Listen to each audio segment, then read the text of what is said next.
2021. Excellent. Okay. Awesome. We've made it so far, the last day of 2021. Still not over. Yeah, still Let not. the meeting Just go a on. few more hours. I'm Kirtana, your Sergeant at Arms, and I'm pleased to welcome you all to Bangalore Toastmasters meeting.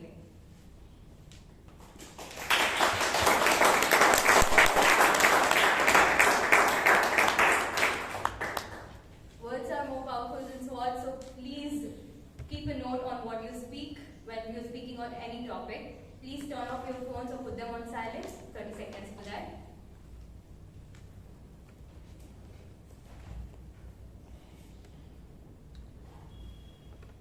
Do cheer on to all of our role takers and speakers, and please avoid walking in the center lane, and please only use the side lanes because we are recording the meeting. It's again just a few more hours to a new start, a new win, a new change. I just want you all to remember a few things I read today, and I want to share it with you all. Surround yourselves with people whose eyes light up when they see you coming. Slowly is the fastest way to get where you want to be. Top of one mountain is the bottom of the next. So let's keep climbing and let's go ahead. Changes are everything. Do you all fear changes? Anybody fears changes? Yes. Even I fear changes. But we all have been through all these changes, and we're all become tough, strong, brave, a lot more adjectives. And this person I want to introduce to, I asked him, do you fear change? He said yes. I asked him, do you like changes? He said yes. I said how? I do fear changes, but I practice them so that I practice changing so that I can change for the betterment. He has always been very cheerful, jovial, and always humorous. Respect in every aspect. He's maintained that on point, the theme of this term. And he is none other than our President, Srijit Kilakilot. Welcome him.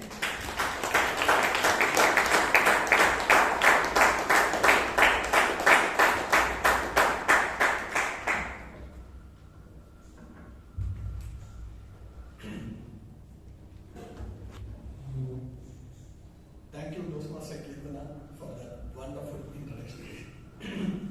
I'm sure the one thing that I am going to miss the most in coming days is this kind of introductions. And please give her a loud round of applause.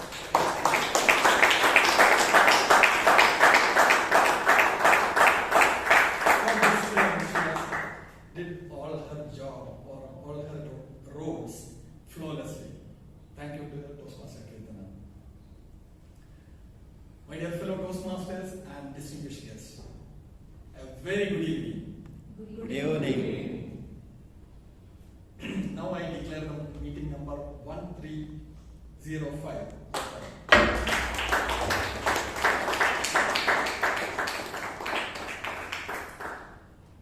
I have a request to all our guests.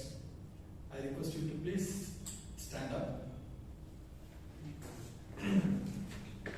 Give a quick introduction. Okay, everyone. Please stand up. Yeah, your name, what you do, and why you are here this evening. Yeah. Okay. So hello everyone. My name is Saurabh Malak. I am an IT professional with 2 decades of experience. Currently working in Goldman Sachs. Nice to have the nice to attend this club as a guest. The main aim behind joining this club is to further improve myself. Today I am kind of student learner, so just improve myself and learn from all of you, and become a good speaker while interacting with all of you. Thank you. Good evening, everyone. My name is Dr. Bharat.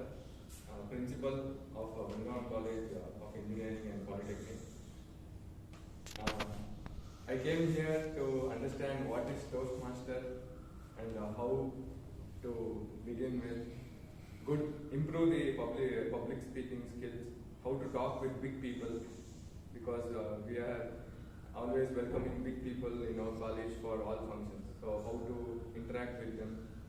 So basically that is my main motto of this. And we are planning to start this club in our college also as per our chairman's direction. So that is one good thing. And I will come with my colleagues in next coming weeks. So we will have 3 to 4 sessions, and I will also be the part of this. So thank you so much for this opportunity.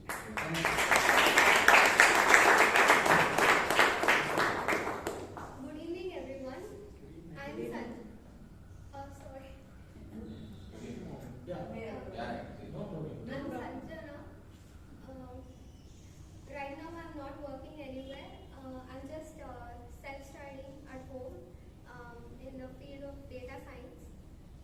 I came here to improve my communication skills, and I'm glad to be here today. I was waiting from a long time to come here, as I stay far. So thank you for giving me this opportunity.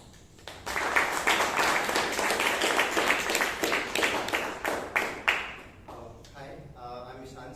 I hail from Kapurthala, Punjab. Currently in Bangalore, I'm a second year student and I'm pursuing bachelor's in communication, media, English and psychology from Price University. And having a few instincts of how to do the public speaking from childhood, I always wanted to have a prestigious and a big platform, and so I came to know about the Toastmasters International. So I mean, this is my first stint and first outing at here. So let's see how it goes. Thanks a lot.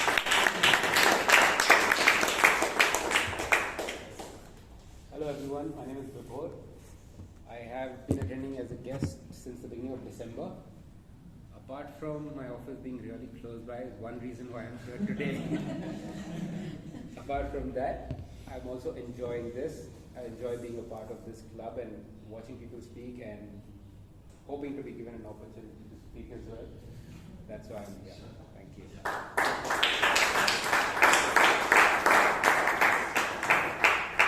Hello everyone, my name is Shankar Narayanan. Today is my day 1. I work in IT as a project manager. I have over 15 years of experience, and I wanted to improve my public speaking skills because speakers are leaders. So throughout my 15-year journey, I didn't get opportunity to meet a massive crowd. So that was one of the things which I was missing these days. So I feel this is a great platform where I can improve my public speaking skills. Sure, you're on the right track. Thank you.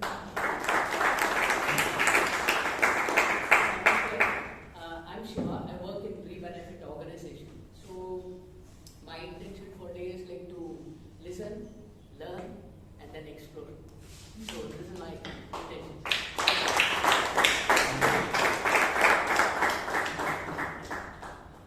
We are really happy to have you all here today this evening. Thank you so much. Now, I request our secretary to read the minutes of previous meeting. Please.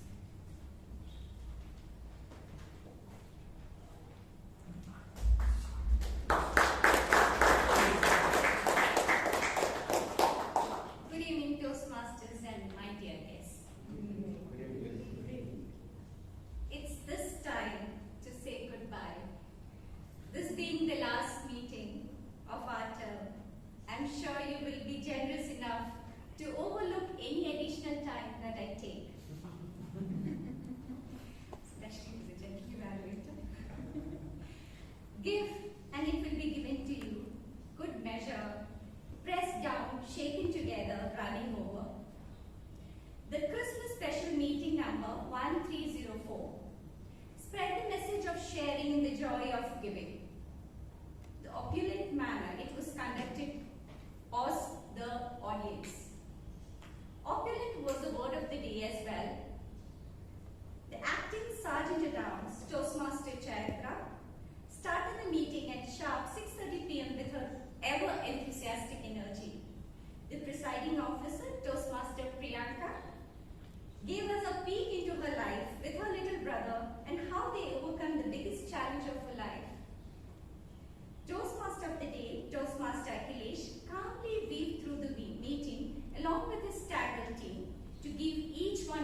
speakers did not fail them as well.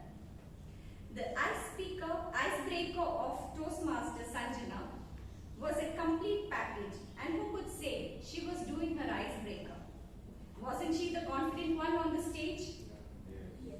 The speech on football by Toastmaster Utkarsh and how the sport culminates into people coming together and bringing in positive change kept the audience glued to his speech. Next in line was DTM, Teresa ma'am with her 7 C's. Anyone remembers those 7 C's? Right. You are halfway through. Commitment, communication, control, compassion, commendation, connection, confidence. These were the 7 C's our DTM Teresa ma'am had shared with us. She parted with a message: joy of giving happens when you have gratitude. The table topics master of the day, Toastmaster Robinson sir, with his bountiful kitty of table topics, did the honors, and the table topic speakers followed suit. Feedback is the breakfast of champions, and on Christmas Eve, the general evaluator, Toastmaster Nagesh and other evaluators, Toastmaster Lokesh, Toastmaster Vivek and DTM Prakash sir, served a feast of words of wisdom. The Santa distributed the gifts to the best adult team player, Toastmaster Vasumati, role taker, Toastmaster Akhilesh, table topic speaker, DTM Rajdeep sir, but best evaluator, Toastmaster Vivek, and the best speaker, Toastmaster Utkarsh. With this, I sign off at the last minutes of the meeting of this term. Thank you.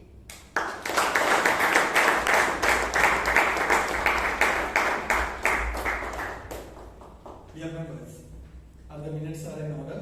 Yes. Thank you. I declare the minutes stand pass. Thank you so much, Toastmaster Preeti. I'm really happy and honored. You have taken this role in this term, and you have kept that expectation very high for incoming secretary. Thank you so much. Please give her a loud applause.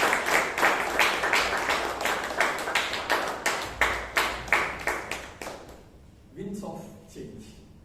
We all like to change, isn't it? Yes. Maybe that is why we all are here today. We don't like to be in the same state for a long time. We need variety. That is what my understanding is. Change is inevitable. It is the basic nature of human beings. In December, first 3 weeks of December, I was in Bangalore for an office work, and it was a big project. We had a timeline to complete, and 25th December was the timeline. So to help us, 2 of our colleagues traveled down to Bangalore from Kolkata. We all were staying in the same hotel. It was a good, decent hotel. They were providing complimentary breakfast.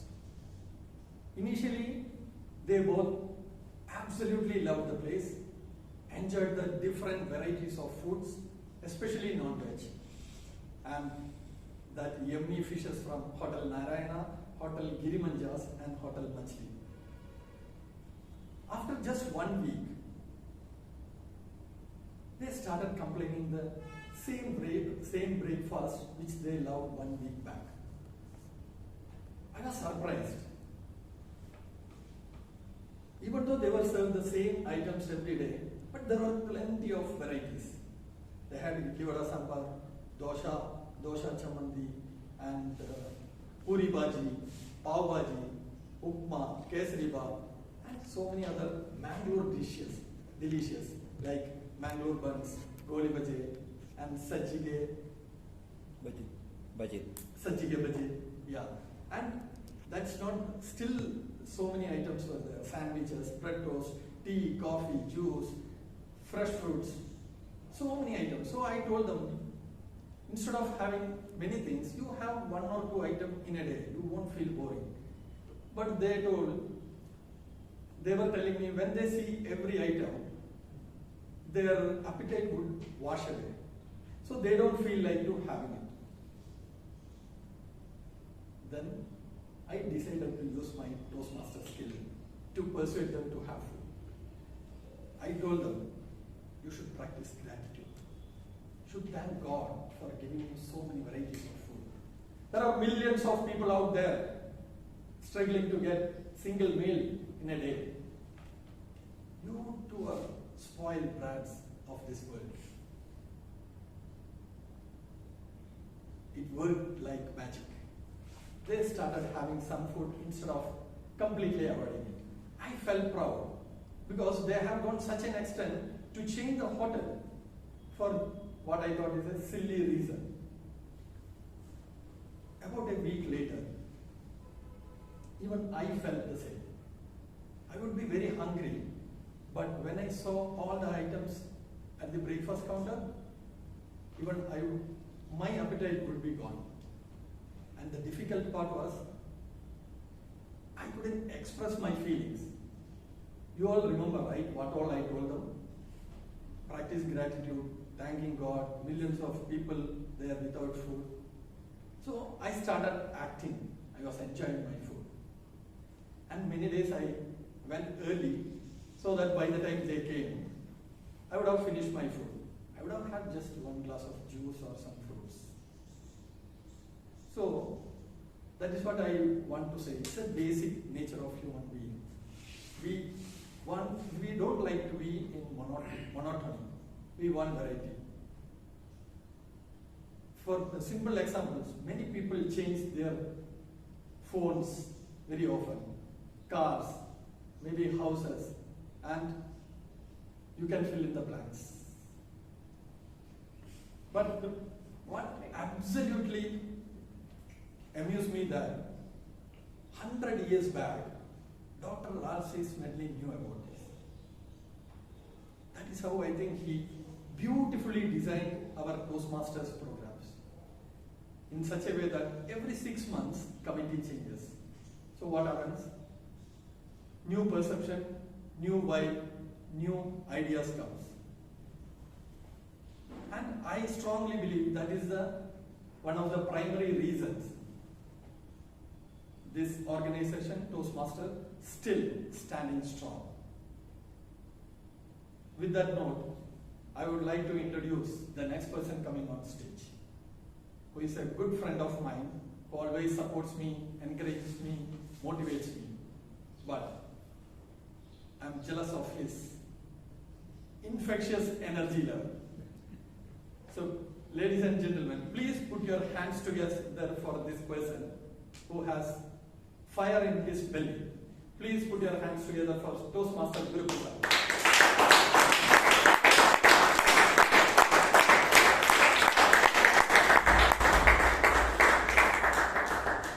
Thank you very much, President, for giving the last opportunity.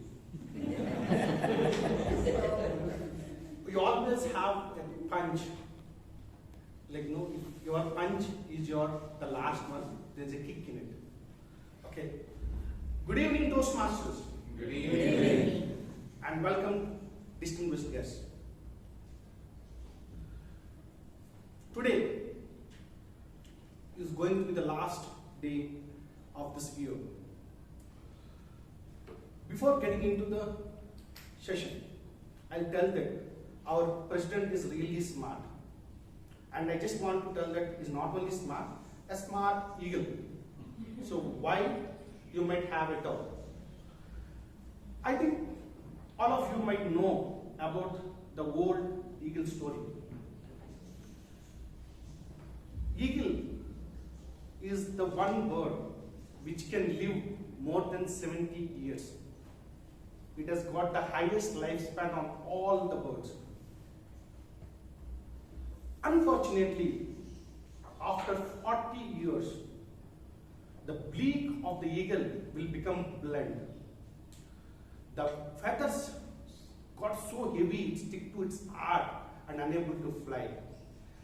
And the claws unable to take the food.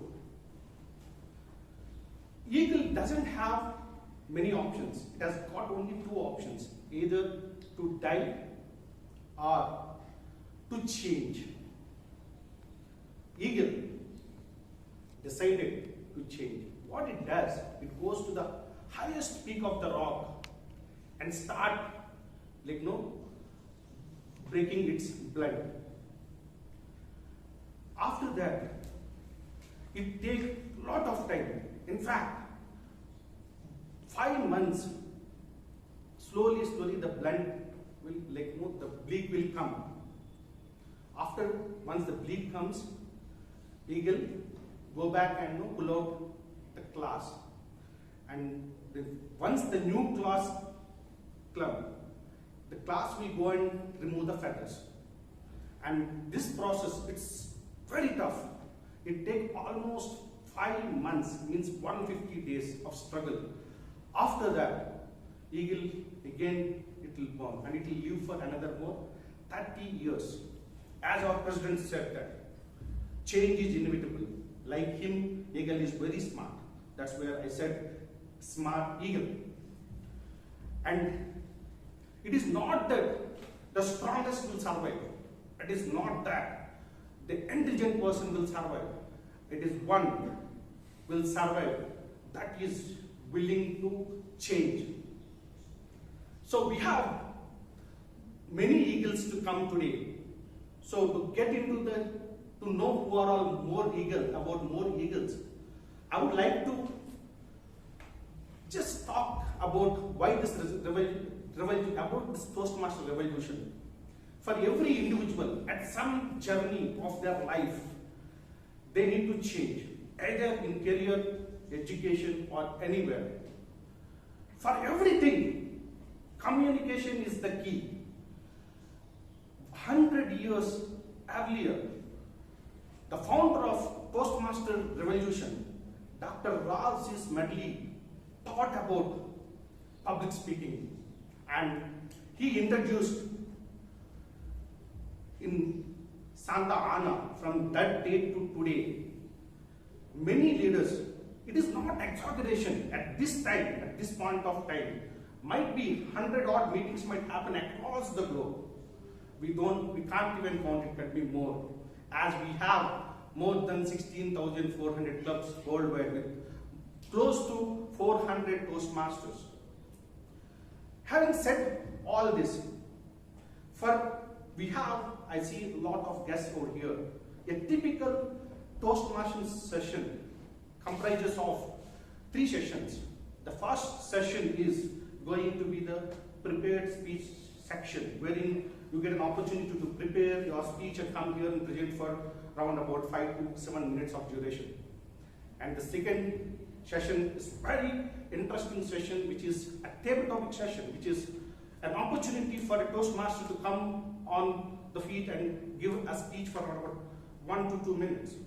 And the third most important valuable section, that is an evaluation section. As you all know that feedback is breakfast for champions. So, and today to conduct the evaluation session, we have Mr. Perfect in that role. You all might doubt that. Why Mr. Perfect? When I started my journey, he was the VP Education. I've chosen him as my mentor. The reason is, I'm completely opposite to him. I'll tell you why later. He's perfect in all the things. He's good at everything. You know, you ask him about Toastmasters, he will tell you everything. On top of that, recently, the one thing you people might not know about him, he also purchased the cycle, I also purchased the cycle. The difference is, on this 75th Independence Day, he drove for 75 kilometers. I kept the cycle in the home and doing some worship on it. So that is the difference. Without further ado, let's welcome the general evaluator for the today, the Toastmaster DTM Dr.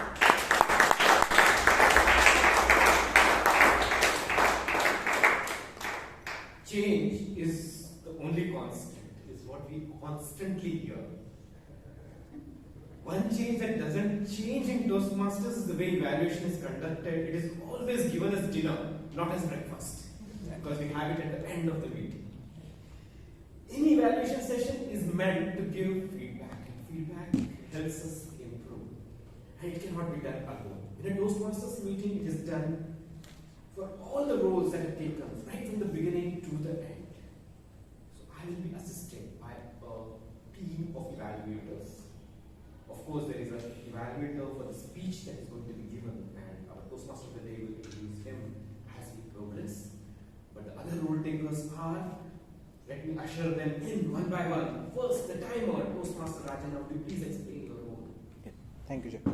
Good evening for the Toastmasters and dear guests. So as a timer, it is my responsibility to record the entire duration of the meeting. So we have 3 sessions. For prepared speeches, the timings is 5 to 7 minutes. So I'll be using these cards to signify the speaker. So I'll be using green card at 5 minutes, yellow card at 6 minutes, and red card at 7 minutes. For table topics, the duration is 2 minutes. So I'll be using green card at 1 minute, yellow card at 1 minute 30 seconds, and red card at 2 minutes. For speech evaluation, the duration is 3 minutes. So I'll be using green card at 2 minutes, yellow card at 2 minutes 30 seconds, and red card at 3 minutes. Yeah.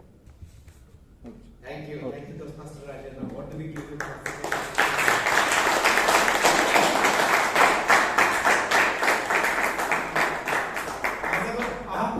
We have a veteran, Toastmaster Robinson. Would you please explain?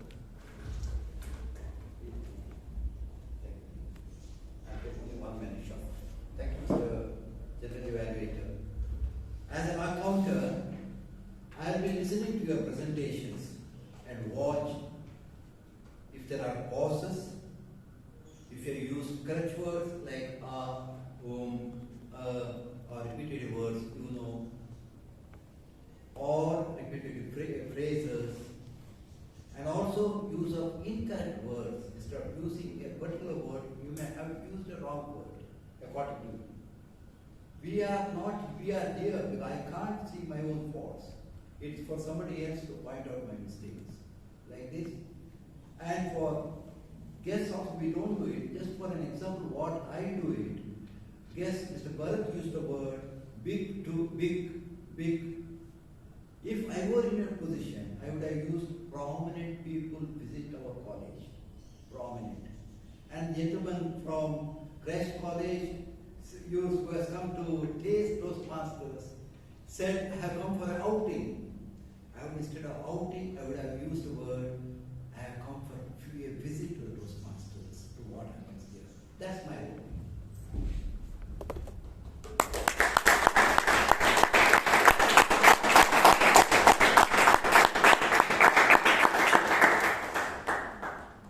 Another important role is that of a grammarian. And today we have Toastmaster Chaitra taking up that role. Would you please explain your role, Toastmaster Chaitra?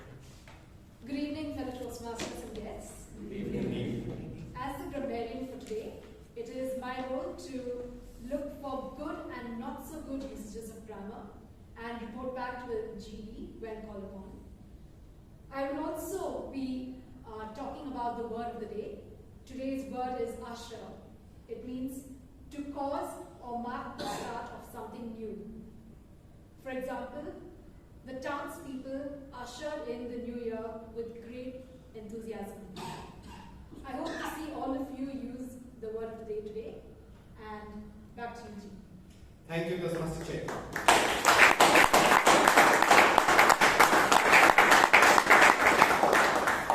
Communication is a two-way process.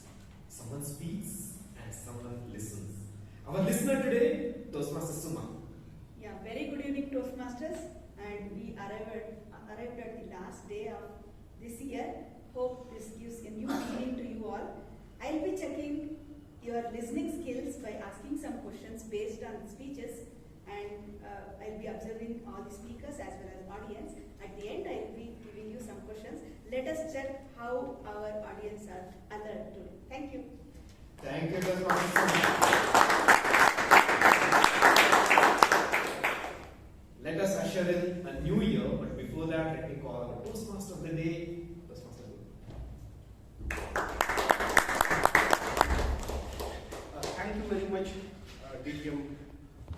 Kamankar for explaining his role and introducing his team to us. Change is always a changeless law of a change. Let us go into our meeting. To start with, we have the first session where a prepared speech. So we have one regular speech. Before getting to the speech, I would like to introduce the evaluator for the first speech. And when I'm talking about an evaluator, when I joined Toastmasters, one thing I was finding is a bit difficult is working as a sergeant at arms. Then my mentor, DTM Dr told me, Guru, first you do that job so that you let you good skills how to arrange in the meeting, organize the meeting, and how to take care of the logistics of the meeting. That point of time, this evaluator, Toastmaster Puneet, was the sergeant at arms. I requested him, I would want to join with you and work under him. He is a wonderful person. He helped me toward the tenure. Without further ado, I request the evaluator for the first speaker to read the guidelines for the first speech.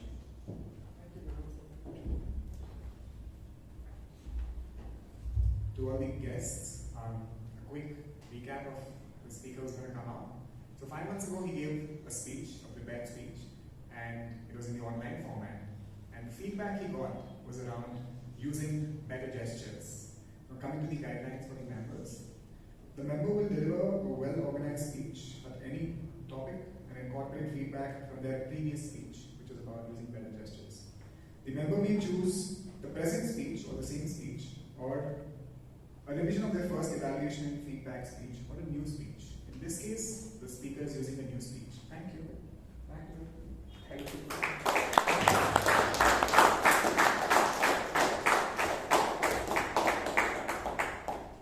Let me introduce the first speaker for this evening. And this speaker, when I've seen him in the first and Bangalore Toastmasters, his energy is something mind-blowing. He is an engineer. I think he is doing his engineering, and he was highly energetic. When I asked him, what is that one change you had a change which has changed your life? He told me, he gave me a surprising answer that Guru, I've changed my routine in the night because that is one which is going to change my day. Oh, something great. Then I still got a thought confused and asked one more question. Vishal, what do you do, which you don't know about the Toastmasters? Then he said, I'm very good at writing. When I have a stress, I go and start writing. So anybody want any kind of content, you can reach out to Vishal. Without further ado, I request the Toastmaster Vishal to come on stage to deliver his first speech. Yes, over to you. Thank you, Toastmaster Group, for such a wonderful introduction. Good evening, Toastmasters and dear guests. Good evening. Actions speak louder than words. This is a statement that I've heard throughout my life. But I speak more and do less. I recently read a book, 48 Laws of Power, by Robert Greene. The 9th law states, win through your actions and never through your words. I was thinking about it one day on my ride to college. And then as soon as I entered college, my friend comes in and he's like, bro, I'm done with this. She doesn't like me. I'm going to move on. I was like, okay bro, good for you. As soon as I saw his phone light up with a message, he was back on cloud 9 and he had amnesia. Didn't remember anything he just said. By the way, I am that friend who forgot. I was thinking about why it is so hard for us to align our actions and words. Then I stumbled upon this book, Art of War, by Stephen Pressfield.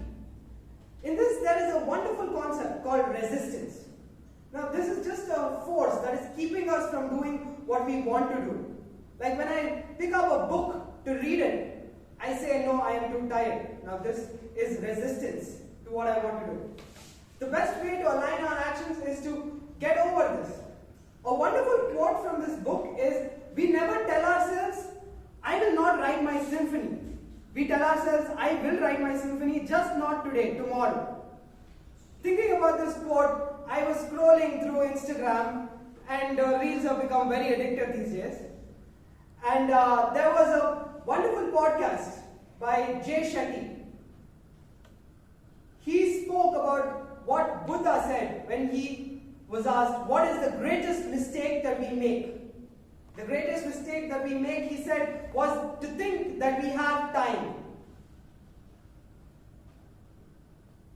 This is a wonderful quote, and this kept ringing in my head, because every time I pick up a guitar to do something, to learn the guitar, which I've been trying to do recently, I think it's fine, that is tomorrow, I will do it tomorrow. So I decided to change myself, to usher in a new attitude and behavior. I referred to these books such as Hyperfocus, 48 Laws of Power, and Art of War, and made small changes that compounded over time. Like reading 10 minutes every day. This has increased my knowledge beyond anything that I did have 1 year ago. Or when I wake up, when I keep an alarm at 5 o'clock in the morning and I wake up, it's fine, I will do it tomorrow. I tell myself I do not know about tomorrow. Because that is the thing about time, it just goes by. My friend who was I knew back from my PU is now moving to Pune. And last week was the last time I would hang out with him for 2 more years. That day it dawned upon me. I don't know if tomorrow is going to be the same as today. So why would I implement today's rules for tomorrow? And then I started doing something which is kind of surprising. I was comfortable with wasting my time. At the end of the day, even though I spent a lot of time just sitting around going through social media, I wasn't guilty about it. Because the more I guilt myself about doing something, the more I am thinking about what I did and not what I should do. So every night I have made a routine for myself which I want to follow religiously, one might say. And this helps me to make tomorrow, next day, better. Actions are what shape our future. This quote reminds me 2 stories. The first one is about a Greek general who ordered for a thick, big, stout mast to ram through the enemy gates. When he sent a messenger to the engineer who was supposed to design this mast, he said that a narrower mast would do the job much better than a thick, stout mast. Although the engineer knew that he was right, he was hell-bent on arguing with the general and saying that no, I am right. And eventually he did send over a narrower mast. The general called for the engineer, and the engineer came because the general, well, you cannot go against the general. And then he kept arguing, saying that his ideas and logics were right because he was the engineer and he had the knowledge. The general, after listening to everything, had him executed in the end. Now, the second story is about Michelangelo. He sculpted a wonderful statue. But when a councilman walked in, he said, there is a problem with the nose. It is not the right shape. Michelangelo knew that this was just a perspective of the councilman and his art was almost flawless. Instead of arguing with the councilman saying that no, I am right and you are wrong, he picked up his chisel and a handful of marble dust, went to the sculpture and pretended to change the nose. However, there were no changes made. The councilman said, yes, now it looks perfect. Now this shows us that our actions are more important. Our words are almost meaningless because every day we hear like thousands of words. But it is very rare to see someone do something, take action, take charge. So, today is the last day of the year and we have around 5 hours left. To usher in a greater and better year, this is what I would suggest that I have learned over my 1 year. A wonderful bedtime routine, making a to-do list and setting daily highlights, and making our environment more suited to the task that we want to achieve. Like, I would like to give an example of this. I wanted to learn the guitar, as I mentioned. However, I wasn't practicing it. One day I didn't do it. I was like, okay, fine, I will do it tomorrow. Then the next day I didn't do it again. So next what I did was take the guitar pick and put it right next to my laptop in front of which I worked the entire day. Surprisingly, the next day I picked up my guitar and I have been practicing it for 1 week without any gaps. So that's been my time. Happy New Year and thank you for this wonderful opportunity.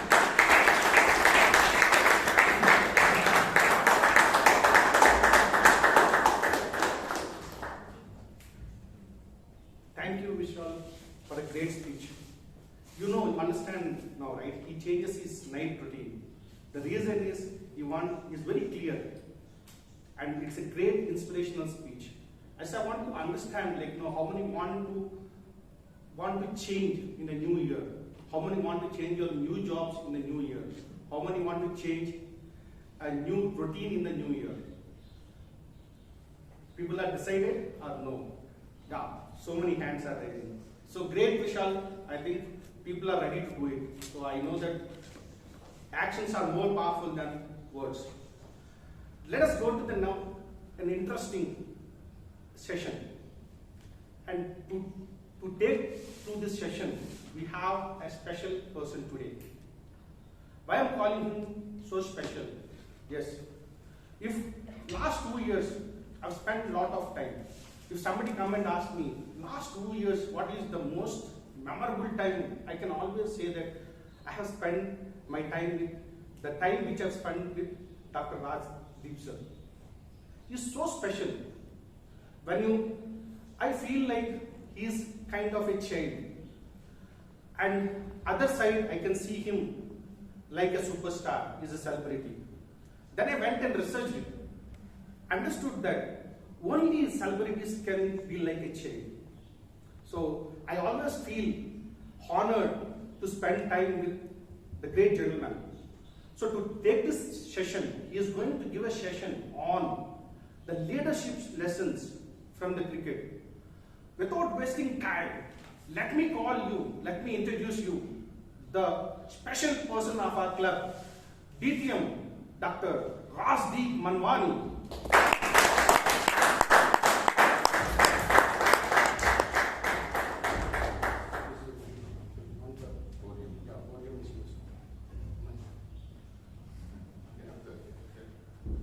Thank you so much, Guru, for that wonderful introduction. When I was listening to Vishal, I was reminded of my younger days. I wanted to learn the guitar really badly. But after that, I persisted and I learned and I persisted. Now I can play the guitar really badly. So it's almost a repetition of what happened. So thank you so much, wonderful introduction. And let me start off with why I took this topic. I was very fond of cricket when I was young. Before I lost my eyesight, till my 8th standard, I used to play cricket for my school team, and I was a very good fast bowler. And batting also I used to do well. In fact, I used to raise my bat whenever I used to reach double figures because I was so bad at batting. But even then, I loved playing cricket, and it was in my family. My father, my mother loved watching cricket, my aunt loved watching cricket. And so I've learned a few lessons right from the time when I'm young on what cricket has taught me and how it has impacted my life. So let's go through this journey a little bit. The first lesson which I want to talk to you about is, before I forget, the most important, or what I used to long for, or in fact I used to love, was my aunt taking me to this hotel called West End here in Bangalore, because she used to love cricket and the cricketers used to stay in the Taj West End over here, and we used to go over there and wait for some cricketer to come out, simply hang around the swimming pool, simply hang around there, and if any cricketer used to come and take a signature from them and just take it from our autograph book, and we collected mostly all the signatures of most of the cricketers at that time. But most of the time they never used to come out. But there was one signature which will remain etched in my life for a long time. There was this very, very prominent umpire called Swaroop Kishan. None of you all might have heard about him. He's in the older days. He was a very fat, plump gentleman. And we were waiting for the cricketers at the swimming pool at the Taj West End, but nobody came out. But Swaroop Kishan came out. And we actually went up to him, and there was no other hope, so we took his signature. And when we took his signature, everybody writes something, you know, on the thing, best of luck, have a great year ahead. What Swaroop Kishan used to write on his pad when we used to give him the autograph book was, pause and decide. And he used to sign Swaroop Kishan. And I used to always think, what is this? So, when he wrote that, and my aunt was also there, and she asked him, why pause and decide? And he said, this is the mantra of great umpiring. Pause and decide. You know? It takes that 1 second to pause. Suppose you think a batsman is not out, and you're about to shake your head. Suddenly you see the batsman putting his bat under his shoulder and walking out. That means he knew he nicked it. Or sometimes, when you think the batsman is out, you just pause for a few seconds and you see the wicketkeeper shaking his head that he didn't actually nick the ball. And that has been such an important lesson which I thought was brilliant, because pause and decide. Most of the time in life we react.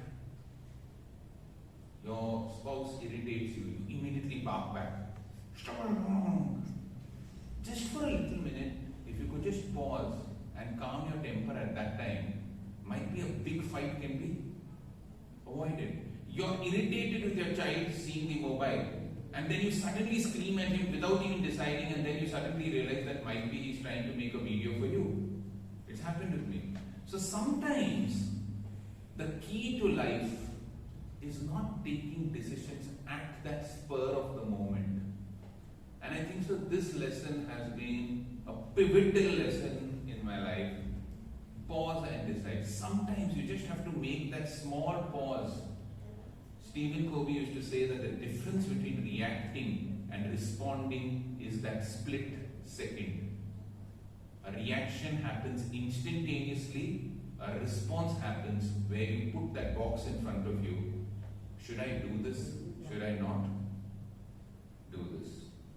Because the difference between an animal and a human being is this ability to respond, to pause and decide. If a dog barks at you, you're not going to go back and go, correct?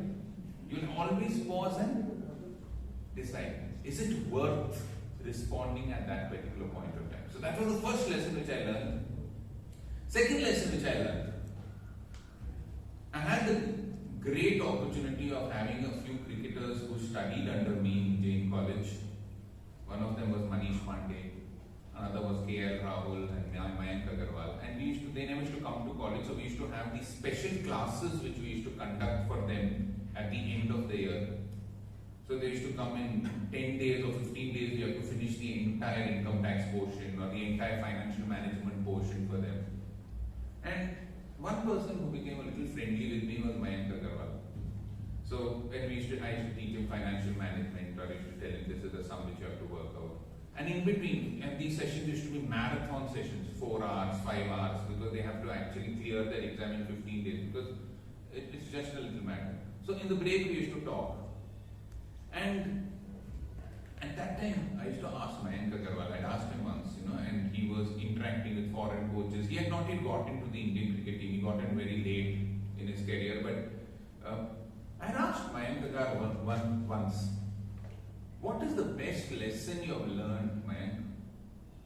So far you have been scoring runs in your anti-trophy and all. He said, Rajdeep sir, once Ricky Ponting had spoken to all of us in the IPL. I don't know which season and what he was playing at that particular point of time. I don't remember. Maybe he was in some team where Ricky Ponting was also there. It's the Mumbai team or something like that. When Ricky Ponting was the captain, was the coach of the Mumbai team, and he was one of the substitutes. And he said something very, very interesting. I said, what did he say, man? He said, you know, all batsmen, when they come out to bat, they look at the field and they see the fielders. But great batsmen, when they come out to bat, they don't see the fielders, they see the gaps. Because when you see the gaps, your mind is programmed to hit in the gap and not towards the fielder. And he said, that lesson I will carry throughout my life. After I went home, I mulled on this and I said, isn't it true about in life and in leadership also? Most of the time we see the obstacles. We see where we are getting stuck in life. But the great people in life don't see the fielders or the obstacles where the ball has to go. They see the gaps. They see the opportunities which have to be capitalized upon. Where do you have to hit the ball so that the ball goes in between the fielders and goes to the boundary? And that's what is important in life, right? Seeing the opportunities in life rather than seeing where you're stuck. There's a beautiful book called Having by Soo Young Lee, and she has done a research of over 1 lakh people who have been some of the richest people in South Asia, and she sees that the only difference between those people who are abundant and rich is while those people who are rich focus on what they have, those people who are not rich focus on what they don't have. And I think so that's a great thing. Why don't we see the opportunity? Why don't we see the gaps? Where can we get the gaps? In fact, in motorsport, any one of you all who follows motorsport, Lewis Hamilton or any of these great guys, Senna or all of them, Schumacher, the cardinal rule in motorsports is if you see it, you will hit it. If you see it, you will hit it. If you see the barricade, you will hit the barricade. If you just see the plain road, you will reach the destination. Michael Schumacher won it, I think so, 7 times in 14 years. And every time he used to say, if you see it, you will. If you see the obstacle, you will hit it. But if you don't see, if you're focused on where the opportunities are, that's what makes you a different person in life. So the second lesson which I learned was, see the gaps, don't see the fielder. Mayank Agarwal's great lesson, and I hope he continues to do well in life and make loads of runs for the Indian cricket team. The third lesson which I want to talk to you about is about an incident which happened in January 2008. November 2007, Anil Kumble was made the captain of the Indian cricket team which toured Australia. And it was a great honor. He was made the captain of the Indian cricket team, and it was a wonderful experience. But what Anil Kumble noticed was that when the team bus was ready to leave to the match ground for practice, many of these senior, and though that team had some of the greats, VVS Lakshman, it had Sachin Tendulkar, it had Rahul Dravid, it had Sehwag, it had everybody, right? And all these people are legends in their own rights. And every time Harbhajan Singh, all of them were a pack of 11 players who had their own ego, who had their, and invariably 1 or 2 of them used to get late. If the bus has to leave at 7 in the morning and reach the ground by 7:30, they used to come by 7:10, 7:15, and because of these 1 or 2 players, the entire team used to get late, and the practice next session used to be delayed. Anil Kumble thought of a strategy, and he said, we'll change this a little bit. And he announced, he called a team meeting, and he said, whoever comes late will have to pay a fine of 10,000 rupees. Whether it's VVS Lakshman, whether it's Sachin Tendulkar, whether it's anybody, all of you all will have to pay a fine of 10,000 rupees. Anybody who comes late will have to pay a fine of 10,000 rupees. So from the next day onwards, and most of the people started coming on time. Very good. This persisted for around 2 or 3 weeks. But after 2 or 3 weeks, the same routine came back. That means these people started coming late. Nobody was bothered, right? 10,000 rupees they are earning in lakhs and crores, correct? Even one match fee comes to 40 lakhs, 50 lakhs, and the IPL had just started, so they got crores of rupees, so they were not bothered. That same test series ended, it was called the Monkey Gate test scandal, and all. It was a big, difficult test series for India. And for the first time, India appointed Mahendra Singh Dhoni as the ODI captain. In 2008, for the one-day series in Australia, Anil Kumble did not continue as the one-day international captain. Mahendra Singh Dhoni took over as the one-day international captain. And when they were deciding on a strategy, etc., Dhoni called the team member and he said, "Hey, Anil Bhai had told one thing, that anybody who comes late will have to pay 10,000 rupees. Let's change it a little." So all of them said, "What?" He said, "If anybody in the team comes late to the bus, all of us will pay 10,000. From that day onwards, not a single player came late. If VVS Lakshman was getting late, Tendulkar was pushing him, "Hey, you stupid fellow, because you will have to pay 10,000. If Rahul Dravid was getting late, somebody else pulled him out and said, "No, you have to come." So the lesson which I learned from that incident was, sometimes collective responsibility is much, much more important than individual responsibility. It doesn't happen collectively. If it's bad for one, it's bad for everybody. And as a leader, we can't just focus on one individual being penalized. If it's wrong for somebody, just like we share the success, we also share our failures. It is not that one person is not publishing the newsletter in a Toastmasters meeting. It's not that just one person is taking care of the speech craft. If one person fails, we collectively fail. If one person succeeds, we collectively succeed. So that lesson I learned very interestingly from that story, from Dhoni being the captain of the ODI team. That was the third lesson. I'm running out of time, but it's okay. We'll take 2 more lessons and two or three more lessons. Fourth lesson. Now this fourth lesson is from my classmate and one of my favorite cricketers, Rahul Dravid.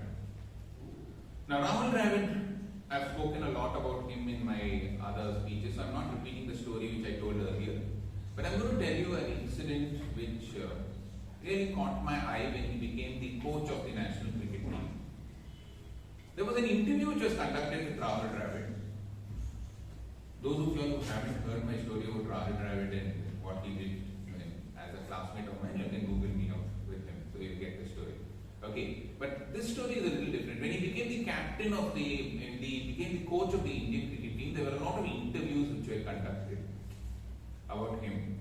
And one of the questions which was asked to Rahul Dravid was a very nice question. One of the reporters, I don't remember the channel, either it was Times Now or India Today, I'm not sure, I saw it on my mobile, and they asked him, what gave you the maximum success or what made you feel the best while playing for India as a cricketer?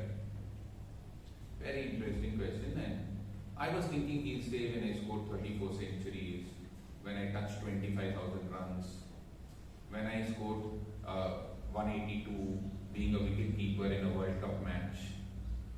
Rahul Dravid didn't say anything of that. Rahul Dravid said something very interesting.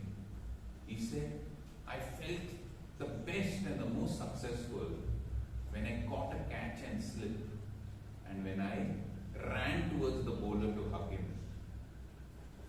And the person who was asking the question was a little puzzled. She said, no, is that?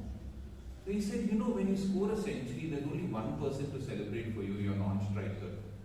But when you take a catch, the entire team huddles around and moves around and you feel so happy.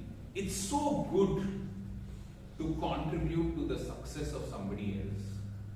These are the words. It's so good to contribute towards the success of somebody else. And I think so it really touched me. I said, wow, I think so great cricketers, great individuals are not those who just think about themselves, but they also think about how they can contribute towards the success of somebody else. When you catch that ball, you are doing something for the bowler which makes him feel so thrilled when you dive across, when you jump and take a catch, and he feels so elated and you feel elated that you have contributed to the success of somebody else. No wonder Rahul Dravid is the highest catcher as a non-wicket keeper. He's got around 210 catches, which has not been paralleled till today. He felt so happy, and when you feel happy about something, those things just get drawn to you, isn't it? So that was the fourth lesson which I learned. Now the fifth lesson, I'm not going to end this without talking about one of the greatest legends the game has ever produced, Sachin Tendulkar. Two lessons from Sachin Tendulkar's life. One, I was googling what was the greatest knock of Sachin Tendulkar in Test cricket, and it came up January 2004, 241 not out against Australia in Sydney. It was Jan 2004. 2004 he scored 241. There has to be a context laid before this. India was playing a fourth, it was actually the third test match in the series. Australia had won the first two test matches, and in the first innings India hadn't done well, and Tendulkar had scored 95 runs in the 5 innings preceding that. And in all the 5 innings, something had happened which Sachin Tendulkar was not very happy about. He scored 241 runs, batting for 649 balls, that's approximately 108 overs. Now, if you pull out the wagon wheel is the areas in which the batsman plays the ball. If he plays on the leg side, it goes this side. If he plays straight, it goes here. If he plays at the back, it goes here. In that 241 runs, there was not one single run or boundary scored on the offside. All were straight towards mid-off long on, all were on the leg side, and all were at the back. When they asked Sachin Tendulkar, not one run this side, he said, yes, all the previous 5 innings when I played, I had gone out to a cover drive, trying to hit the ball on the offside. The ball had taken an edge and it had been taken by the wicket keeper or the slips. And I said, whatever happens, I will not play one run or one boundary towards the. It's the strangest innings you can ever come across. A batsman batting for 241 runs, 649 balls, not one boundary scored on the offside. And I learned such a great lesson. So many times we focus only on our strengths, but it might be that one weakness which is pulling you down, right? That one single weakness. Your weakness might be just watching TV for 2 hours or just going on Instagram for the 3-4 hours. And if we curb that one instinct of that wrong which we are doing, you might have 100 strengths, but it's that one weakness which will pull you down. Yudhishthira in the Indian Hindu mythology was a great king. He used to speak great. He was the most truthful of the Pandavas, but he had one weakness of gambling, and that brought him crumbling down. So sometimes you might be as strong as a horse, but there might be one small string tied to the horse's leg which will pull it, prevent it from reaching its full potential. So I learned such a great lesson. All great people, sometimes they feel that they have to give up their weaknesses, not their strengths. Concentrate on their strength. It might be that one weakness which is pulling you down. Second lesson from Sachin Tendulkar's life, and I'm going to end with this lesson, and then I have something to say about something else. But Sachin Tendulkar got inducted into the Indian cricket team at the age of 16 in the 1989 tour to Pakistan.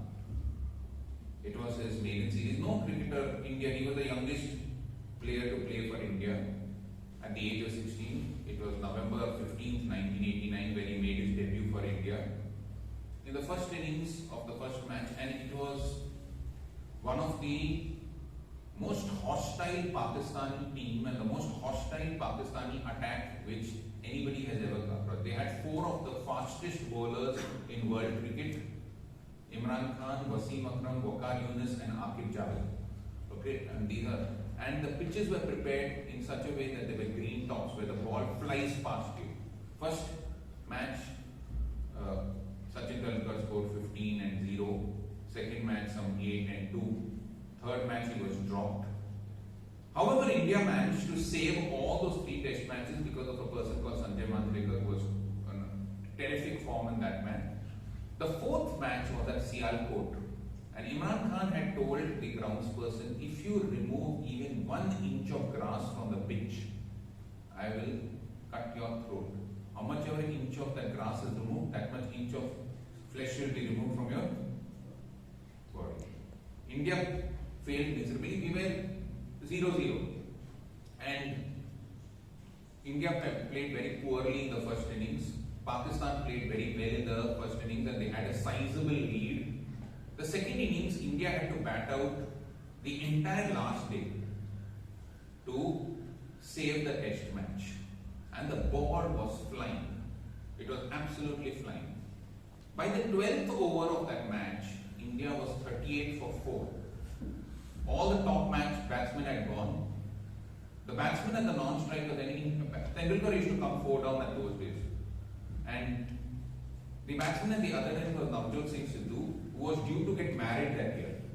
And seeing the ball flying past and going so fast and people getting hit on the head, face, etc., he thought, let this match get over fast, otherwise my marriage will be in jeopardy. Correct? And he was getting very worried, what's happening? And then Tendulkar came to bat. First ball, Waqar Yunus bowled, it whizzed past his off stump. Second ball was a bouncer directed straight at his face. Tendulkar went to hit the ball, it missed his bat and it banged into his nose. Blood on his nose. He's spitting out blood. Blood on his gloves, blood on his... And people who would have watched this match, there was a shiver around the country where people were talking, children shouldn't be allowed to play cricket. He's flat on the ground. There is absolute blood. His nose is streaming blood. Sidhu is telling, let's finish off this match. The stretcher is coming from the physio, from the dressing room to take Sachin Tendulkar off the pitch. As the stretcher came and Sachin Tendulkar sprawled on the ground with his nose, they heard one squeaky voice from Sachin Tendulkar. The physio was wondering what Sidhu's come to say, let this fellow go out. What's happened, I don't know, because if you get hit in the first few matches of yours, you won't have the guts to play future. So, they saw this fellow screaming. They wondered, what is this 16-year-old boy screaming? As the physio and Sidhu came near to see him, Sachin Tendulkar in his squeaky voice was screaming, "Main khelega, main khelega, main khelega." He kept repeating it. The stretcher, the physio said, no, I'm putting ice, you have to come off, your nose is bleeding, your hands are, your teeth are also gone, you please come on. He did not budge. He lied there and he kept screaming, "Main khelega, main khelega." The physio was so irritated after 10 minutes, he put an ice pack and he went off. Sidhu was so motivated, he said, if this young boy has the guts to say, I will play, I have no business to get married and play, I will play for my country. Tendulkar got up and he played that entire 78 overs till the match ended. India drew that match, we were 195 for 4, he scored 52. And if you ask Tendulkar even till today, what was the turning point in your life? He will say, I chose to play, main khelega, rather than leave the match at that particular point of time. And I think so in life we have to learn this, right? There might be so many difficulties, but all of you all, I want you to all shout out and say, main khelega, main khelega. I will play. I've heard a beautiful quote which goes that your creator will not judge you whether you have won or lost. He'll judge you by whether you have played the game well or not. And I think so, Tendulkar's greatest lesson was that day he turned from a boy to a man. 100 centuries. He refused to go out from the pitch because he said, I will play. I will play whatever the circumstances are. So these were the 5 lessons I've learned from some of the greatest cricket legends. Let me tell you one small thing. The worst day when I was small was when it was the last day of our summer vacation. We used to play cricket on a ground, and as the sun used to set, we used to say, oh my God, let the light last a little longer. The sun shouldn't go down. Let's play one more innings. Let's play one more over. We used to say, we can't break up this thing. Come on, one more. But the sun used to keep setting. And eventually, the light used to disappear. And we had to go back. The reason why I told you this is, I think so. We miss that light, where the sun just sets and something else, we have to go out and leave the ground at that particular point of time, right? I want to tell the same thing for this committee. Srijit and team, we will miss your light. I don't want this term to come to an end. Just like I wished at that time, that the sun didn't set and the match kept on going. I'm feeling the same thing today, Srijit, for you and your team, that I just hope this term would have gone on and on. But the sun eventually set. We will miss your life, Srijit, for the wonderful stories and the artful incidents which you have narrated for these 26 weeks. We'll miss you, Hannah, if you're there, even if you're not there, you listen to this. For the wonderful TPL you conducted, for the wonderful arrangement of the meetings, calling me up and telling me. We'll miss you, Priyanka, for inducting all those new members in such a beautiful way. We'll miss your light. We'll really miss your light. We'll miss Aaron Kamath pestering me for sending me that newsletter and coming out with those beautiful newsletters that we had. We'll miss Preeti's Sunday morning minutes. And so beautifully and so sweetly she used to tell me, sir, you want any of your speeches? I'll send it to you. Correct? We'll miss Rajana's pestering for this Toastmasters fees. We will miss Kirtana's genuine warmth, the way she used to come and tell everybody, greet everybody, and the way she used to conduct and introduce people. We seriously will miss your life. We just hope that the sun never sets, but the laws of life are the sun sets, and there will be a new dawn. So thank you so much, committee. We will sorely miss you. Thank you very much.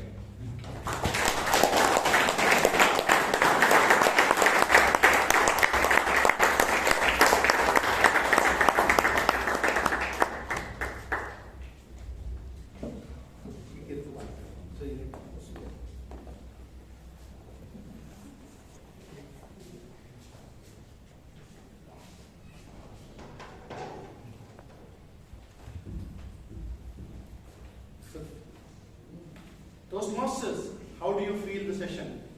Great. I don't hear anything. Josh, where is the Josh? Wonderful. I feel it's inspiring. He has given all the energy for the next 1 year, where we have a lot more to go back and think about this session. So, ladies and gentlemen, let's give one more round of applause to our guests.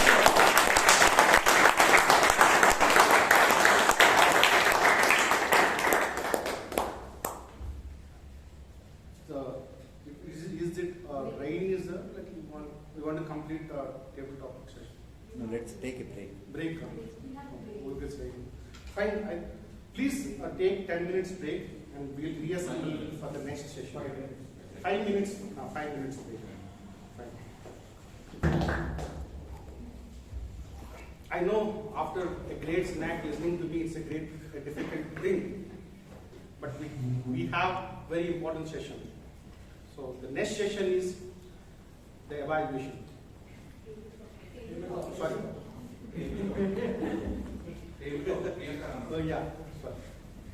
So we have a very interesting session, table topic session. To take this session forward, we have the person. Now she is the current VP membership of our club.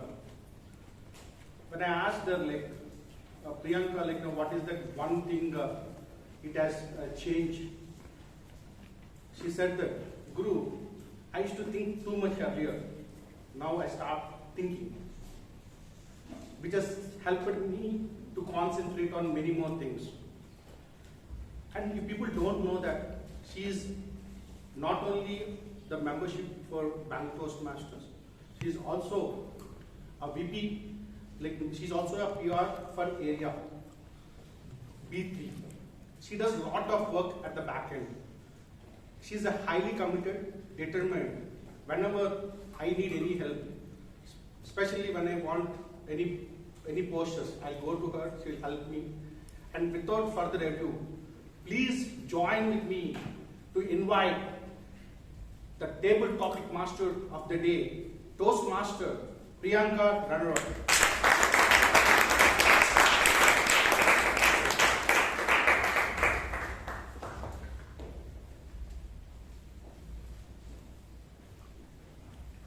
Thank you, Toastmaster Guru. A very good evening, fellow Toastmasters and guests. Good evening. This session, to many, is considered as a nerve-wracking session. But trust me, if you just change your approach towards it, you will not find it.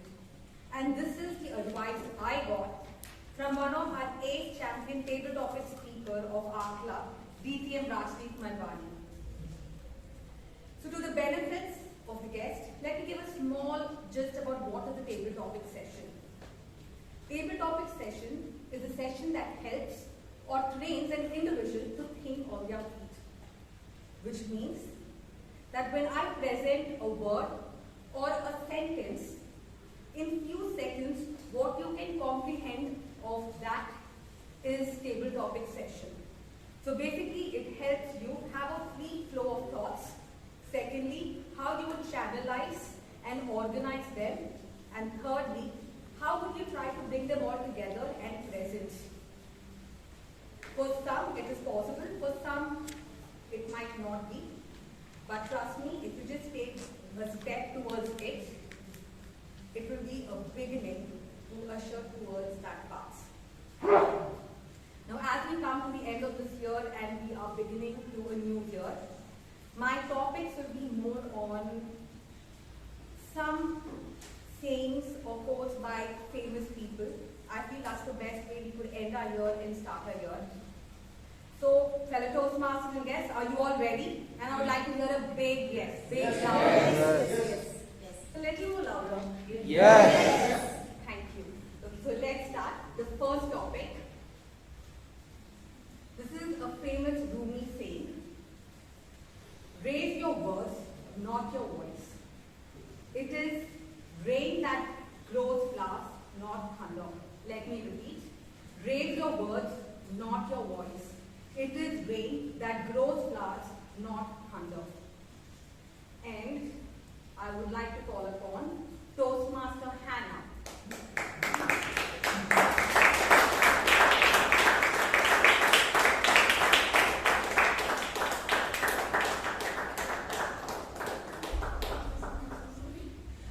Let me repeat the topic. Topic is raise your words, not your voice. It is rain that grows flowers, not thunder. It's a famous Rumi saying. A very good evening to you.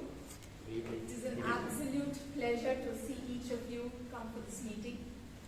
From what I understand of the topic is rate your words, not your voice. Okay. I think it's perfect, but I'm not like that. I would raise my voice every opportunity I get, especially with the kids. Normally, when we have kids, you get that feeling that you are in charge of them. So you get to throw your tantrum, like how children throw their tantrums. I have realized at some point that I do not refrain from letting them know what I exactly feel. So words, yes, is one thing, but then I do raise my voice quite often, and then after that I will calm down completely, as if nothing has happened. The next minute I may be laughing and talking with them. But for children, especially my elder daughter, she's in her teens now, and so she finds it quite difficult finished it. My whatever was there in my system is out. And she would be like, Mama, you just shouted at me. And I'd be like, that's gone, it's over, it's finished, don't repeat it. That's all. But I do believe that whatever words we say does matter. The tone matters even more. I think there was a great speech about a world champion who insisted so much about the tone rather than the words. So I guess a lot can be said and achieved with the way your tone is rather than the words. Yes, over to you.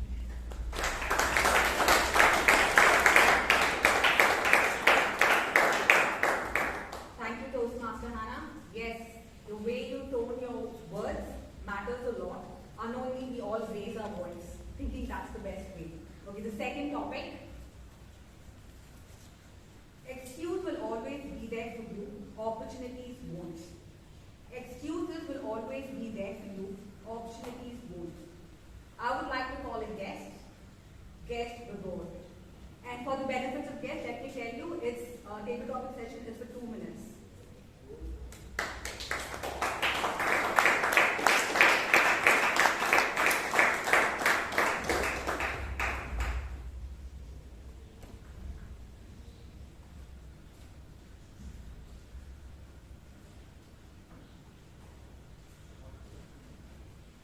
Thank you, David Toastmaster. Topic is excuses will always be there for you, opportunities won't. Reminds me of a saying a teacher of mine used to say. He said, achievers achieve in spite of, whereas the ones who don't achieve anything, they do it, they always have excuses. They always say it was because of that, because of this, that I couldn't do what I set out to do. You know, there's also the concept of time, which is introduced here. Because somebody was talking about knowing or accepting that our time on this planet, in this life, is finite. I think it's a very good realization to have, that the time that we have is not infinite. The time that we have is finite. Therefore, the speaker for the day, Toastmaster Vishal, brought it up in his speech. He spoke about setting goals and going out there and achieving them.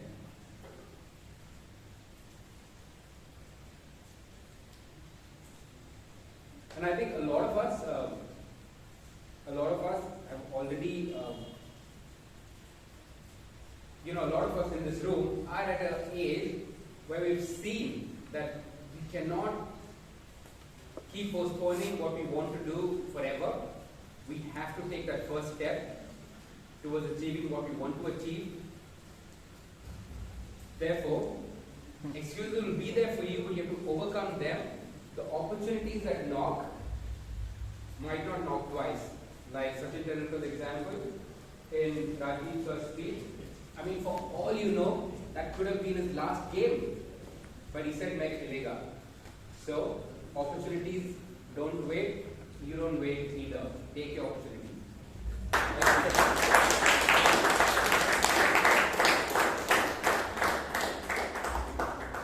you, Vibhor. Very well said. Opportunities don't wait. You take your opportunities.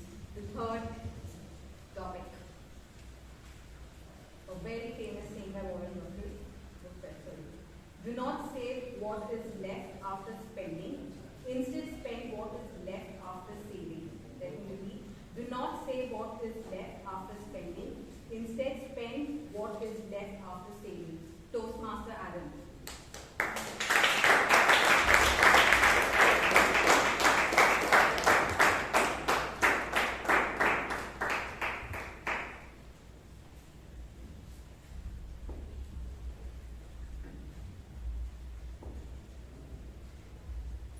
Fellow Toastmasters and guests, good evening. Good evening. The interesting thing about Warren Buffett, who made this famous quote, is that do you know that he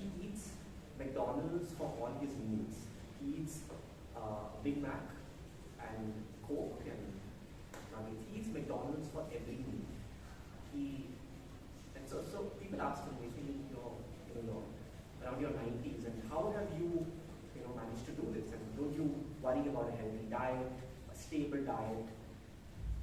And he said, see, there are two things that are important. I genuinely like the food, so I like eating what I like. On the other hand, I own a stake in McDonald's. Now, you see, he is someone who has given us some of the best business lessons that we can think of. The problem is with our generation is that we want to go out and eat McDonald's without investing first. When we speak to a lot of our peers, especially a lot coming out of colleges, and I've seen people who suddenly join IT, suddenly have disposable income to their name. They live check to check, month, payday to payday. The problem is I find with some of the newer generations is that they don't first siphon off money to save. As my father used to say very often, always save for a rainy day. It's raining this evening. I may not need to dig into my safe today, but a rainy day comes for all of us. A day where we cannot go to a McDonald's to eat, but a day we wish we had an investment in McDonald's to bank on. Thank you.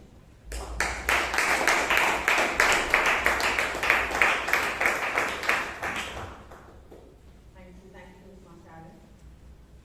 The next topic. Logic will get you from A to B. Imagination will take you everywhere. A famous quote by Albert Einstein. Logic will get you from A to B. Imagination will take you everywhere. I would like to call our president,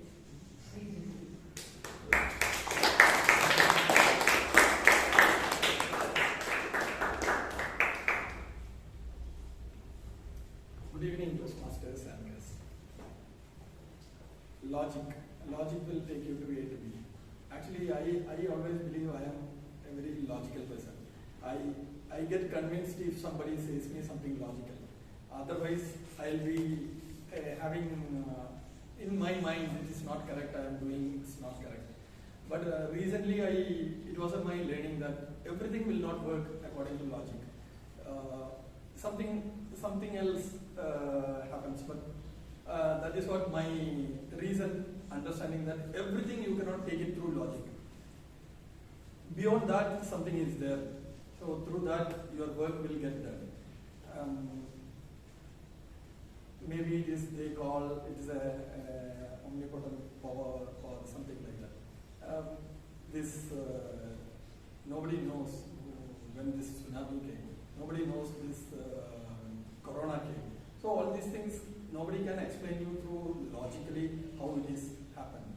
But there are some things which we don't understand in this one.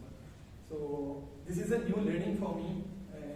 I understood myself that I was a very logical person, and I should change that. I should try to understand the other things and not look everything through logic. So that is my take on this topic. Thank you. Thank you.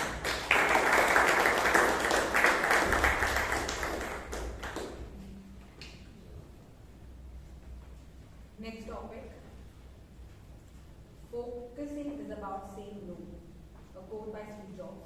Focusing is about saying no. I would like to call guest Guru Raj.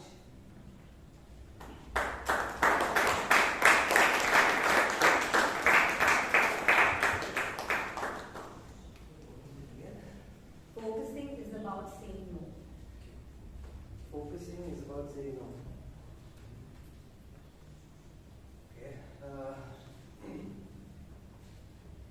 Hi everybody. Very good evening to all of you. Good evening. Focusing is about saying no. I think I should have said no to doing this topic. I mean, not topic, but I was a little afraid to come up here and speak in front of everybody.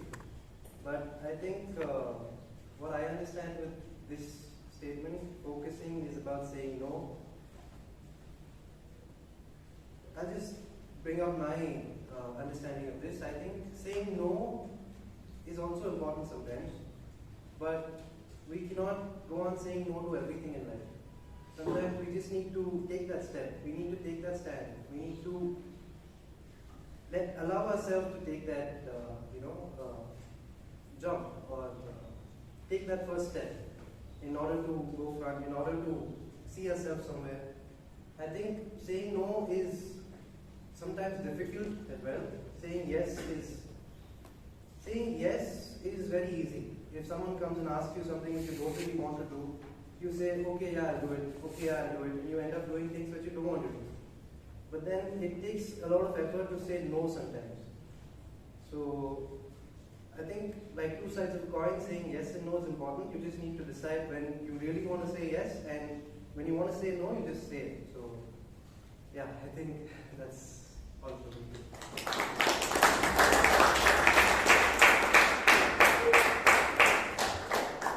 Yes, it's very well said. It's very important to know when to say yes and when to say the no. Next topic. The cave you fear to enter holds the treasure you seek. The cave you fear to enter holds the treasure you seek. Toastmaster Puneet.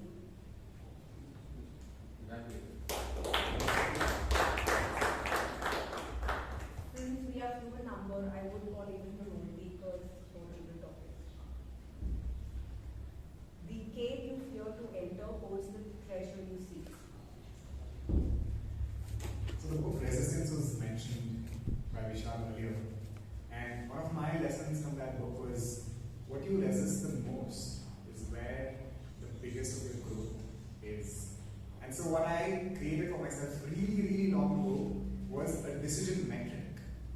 Whenever I was posed with a dilemma, this or that, or this and this, pick one, I would always force myself to choose that one which had the highest amount of resistance. And offshoot of this was like a 30-day challenge that came up. And ever since I think a few years now, every 30 days, I make sure I pick up something which takes a lot of resistance and drop something which also takes a lot of resistance. The ones which have been the most successful so far have been cold showers. I mean, the amount of resistance it takes to get into a cold shower is insane. I cannot tell you how many mornings I let the music continue to play and the water is right in front of me and I'm like, just looking at it and like, karna hai, nahi karna hai, karna hai, nahi karna hai. Until the first 3 or 4 months, the resistance is at its peak, but then the body catches up. The other one that had a lot of resistance was wrapping dinner by sunset. And there was so much resistance with it because it would really change my social circle, my habits, my lifestyle. And I did it for 30 days, then for 4 months, then for 6 months, now it's a lifestyle. But it had the highest amount of resistance going in. And today, it's one of the reasons why I'm so healthy and fit through the entire pandemic. When everybody in my social circle gained weight, I was the only idiot who lost weight by doing nothing. By just following this. So I would suggest you to have resistance or this small fear inside of you that says, oh God, this is much more harder than this. Pick the one that's a little more harder, always. Make that as a criteria or a by default setting for yourself. And you'll see a huge shift in your overall lifestyle over time. Thank you.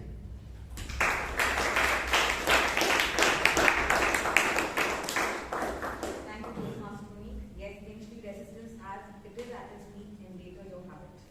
Thank you. The next topic.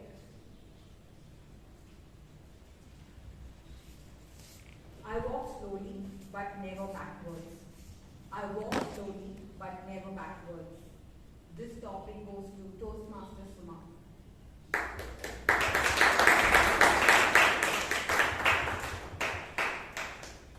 Thank you for the wonderful topic, which I like.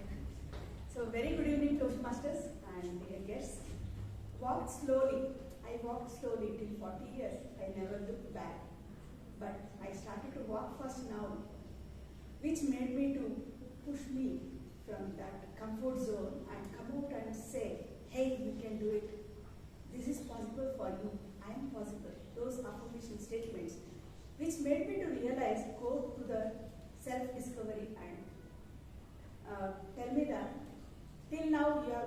walk slowly, step by step. But now at least you take charge of your life and decide what you want to do and go along that path by learning and exploring myself into different sets of buckets where I fit. Check out yourself and don't step back and once again go to that normal zone, what I lived already, and I don't want to do that once again. So that was my instinct was telling me always, and now after my transformation. So this is the, and one more message I would like to give. The biggest mistake or the failure in our life is not doing mistake. Most of us, we learn so much from our mistakes, so well, how to craft our life in a proper manner. So wish you all a very happy new year and wish you all success. Thank you.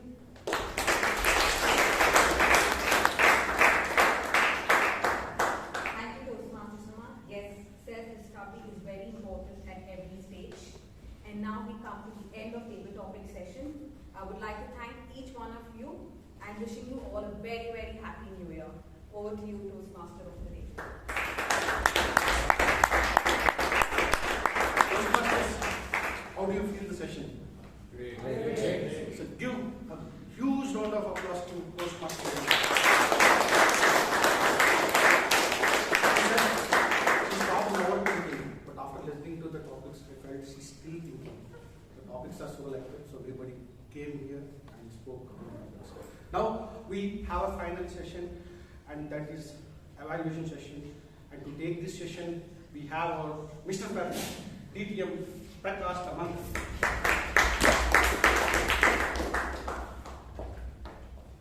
Thank you, Toastmaster of the day.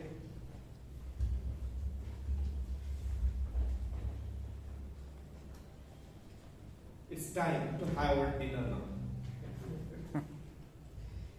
We started the session right bang on time at 6:30 p.m. Who deserves a round of applause for making sure we had all the logistics in place? We had a sumptuous, good starter. It wasn't a breakfast, but a good, sumptuous starter, and the meeting started right on time. Toastmaster Kirtana and Toastmaster Chaitra, they were busy all through making sure we had a great start together with Toastmaster Robinson. Can we give them a big round of applause?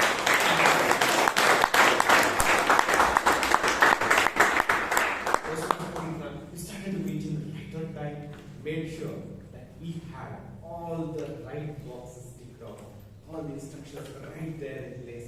You made sure that we had an amazing start to the meeting. What a way to introduce the president. I really would like to applaud you for what you did today. Let's hear a big round of applause for her.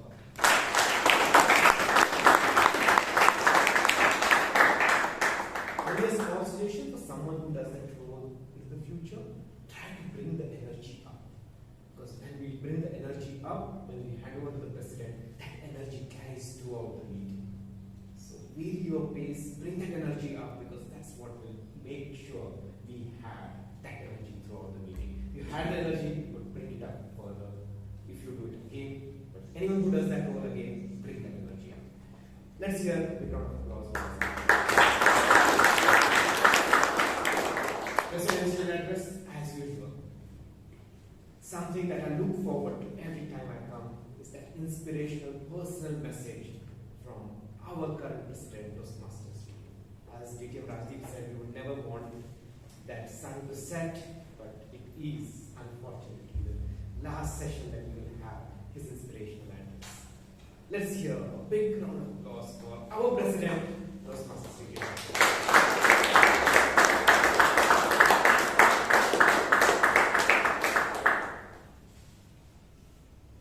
Your message really inspired me to make sure that I bring the winds of change wherever I go. Next, I would like to call upon the timer to tell us his report. So this is the time report that I have recorded. So, coming to prepared speeches, Toastmaster Vishal exceeded the time by 22 seconds, but it was well within the 30 seconds grace period. Coming to table topics, Toastmaster Hannah took 2 minutes 3 seconds. Guest Vaibhav took 2 minutes 12 seconds. Toastmaster Aaron took 2 minutes 5 seconds. Toastmaster Srijit 1 minute 30 seconds. Guest Guru Raj, he took 1 minute 30 seconds. Toastmaster Punit 2 minutes 12 seconds. And Toastmaster Suma 1 minute 35 seconds. Thank you, Toastmaster.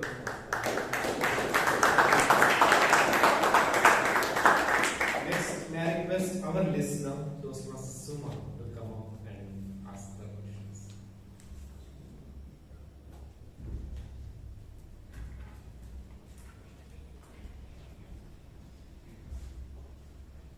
The statement communication is the key, said by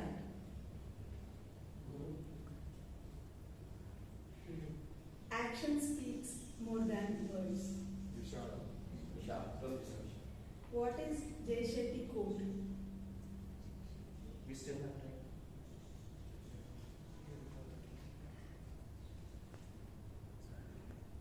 Dr. Rajdeep M sir told about Swarup Kishan signature. Pause and decide. Correct. See the gaps, don't see the dash. Filter. Obstacles. How much is the amount which was 10,000. Yeah, thank you.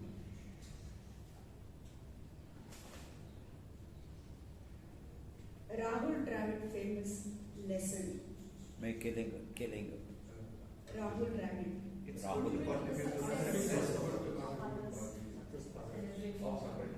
Sachin Tendulkar famous word. My killing. Okay, due to time constraint, I'll end up with that.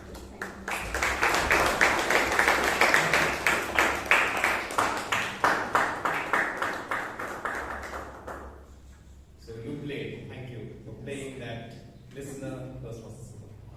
Next, may I call upon our account today, Toastmaster Robinson.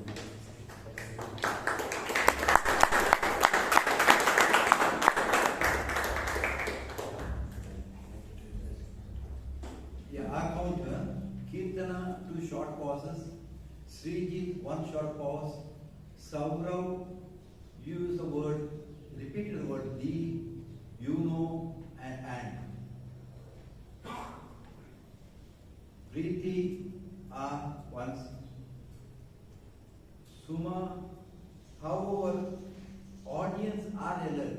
It is how our audience is alert. Vishal, 1, so short pauses 2, repeated word new. Mr. Guru, you know.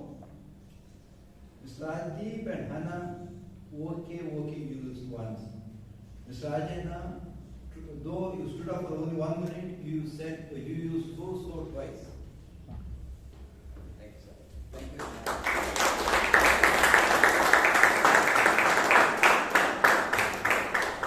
Thank you, Toastmaster Robinson, for that meticulous account report. May I call upon our grammarian for today, Toastmaster Jane. Thank you. Today we had some good usages of grammar. For example, feedback, it's a breakfast of champions. Dawned on me at the spur of the moment. Curb that one instinct. We will miss you sorely.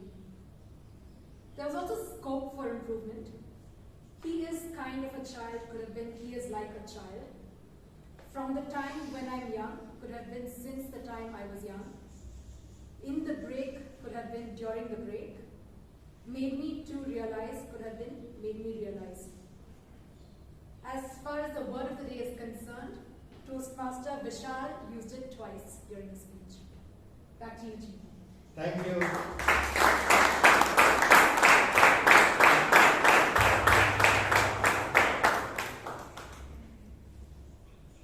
Members would have received the link for voting. May I request you to please vote? The voting code is 1305. 1305.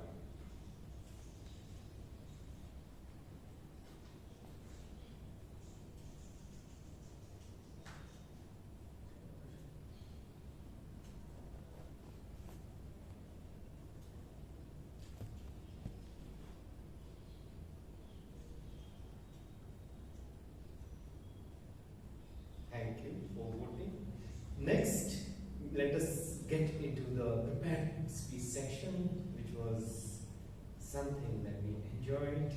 To evaluate the speech from Toastmaster Vishal, we have his speech evaluator, Toastmaster Vishal.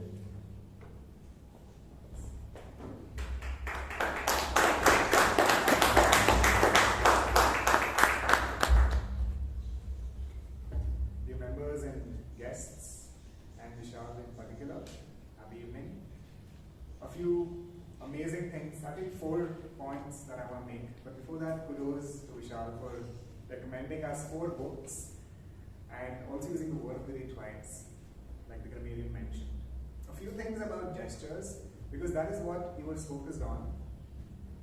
Gestures have a tendency to get worn out if you use them too much. And that was one thing I noticed right off the bat. But before I get that in a moment, here's where you are logged out. This is a physical gesture. You're pretty much going front and back, front and back. This is the entire stage, and for the audience, I've made it a little bara, so bigger in size. But this is where you're pretty much logged out physically. One of the things with gestures is you need to be purposeful of why are you going back, why are you going forward. And usually, scientifically, it's understood that if you come forward in a gesture, you're emphasizing something. And if you go backwards, you're trying to say the point in a better way, or you're trying to go to the bigger picture. But if you do it randomly, it loses its impact. That's one. The second thing I noticed right off the bat, I think you're a right-handed person, because if you look, this is, just imagine this is Toastmaster Vishal. This is still bigger. Most of your gestures were pretty much located on the right side. You're pretty much here. This was your zone, 1.5 feet. And about thrice you went to the left side. So you're using really less amount of your left side, your body zone, than the right side. Now one thing that happens is, if you use the right side too much, without the left side, or you use it, you end up abusing it. And when you end up abusing this zone of yours, this space of yours, people stop paying attention to it. So one of the reasons why gestures are so important is because they emphasize, they're like an underline. They are like a highlighter. But if you highlight the entire speech, there's no value. People will not pay attention. So you need to be really specific about what do you want to underline during the gestures. That's one. The other bits, voice was the other bit. Interestingly, I was just thinking, can you gesture with voice? And because I'm a podcaster, I realized yes, you can. And for somebody like you who has a really powerful voice, I realized right after the 2nd minute mark, you were straining your throat, and that could be felt. And by the last minute, you were able to bring up your volume again, but it was very strained. So I would suggest you use the mic. Even if the audience is just 10 or 15, I would suggest you to use a mic. Instead of straining and overwhelming yourself, and you're a fast speaker. And if you overwhelm your system, you're going to strain your throat, and not just your throat, but also your overall thought process will be faster. Your body movements will be faster because your thoughts are faster. And that distorts the audience, because the audience doesn't think at the speed that you think. Some of them think really fast, some of them think really slow.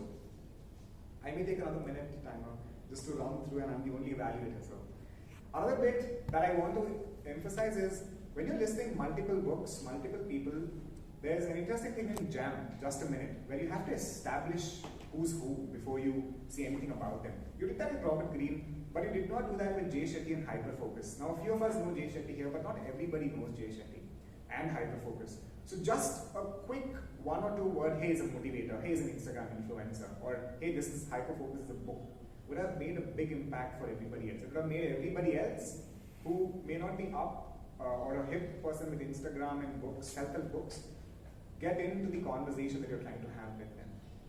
The other bits, yeah, back to gestures again. There are a few places where you could actually use gestures. You had a line that says ringing in the head. Now you could have said it in a lot of ways, like ringing in head, or it's ringing behind the head. Using your own head. There was a bit where you spoke about the nose. You could have just used your nose if you wanted to, or if you weren't comfortable, you could have just asked the audience, just imagine a statue here and just like chipping the nose off.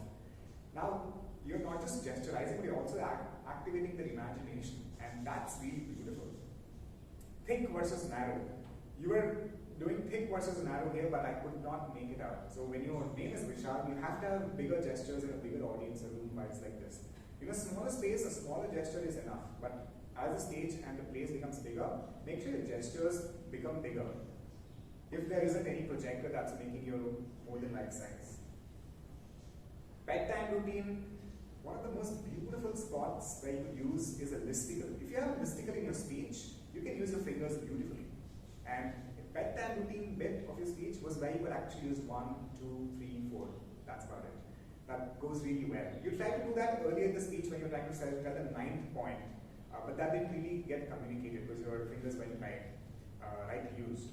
So make sure you use gestures really as if it's a limited currency, as if it's like a highlighter in your entire speech. Use it where you really want to emphasize, and especially the zones in your stage. Make sure you come forward or backward if you really want to emphasize it even more. And make sure you use the rest of the stage as well. That's my feedback for the rest of you and Vishal. Back to the... Thank you,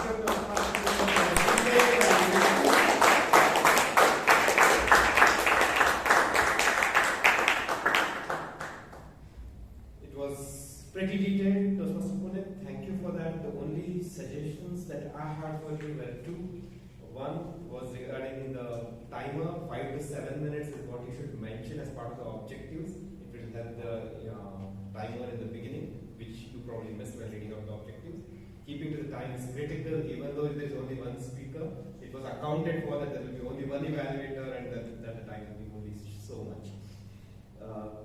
That's it. It was pretty much on time. Let's give him a round.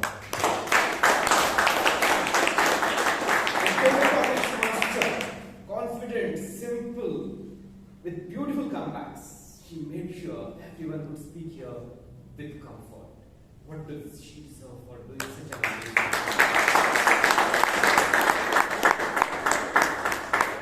Only suggestion, keep the topic short, because our memories are not that lengthy. If you have 5 sentences, it's difficult for the speaker to remember everything and make sure he or she speaks about it. Typically, a sentence of about 10 words is best. Anything shorter, the better, but anything longer is difficult for a table topic. Please keep that in mind. Anyone who takes table topics in future. Last but not the least, he started saying, thank you for the last opportunity, but that's not the last that you would get. Maybe the last for this term, but you will get many more opportunities, Toastmaster Guru. You have an infectious energy. Thanks for making sure that you share all that a typical Toastmaster of the day should do. No notes all throughout, you were speaking from your memory, relating to every person personally, what you knew about him or her. So, for that amazing job as the Toastmaster of the day, can you give a big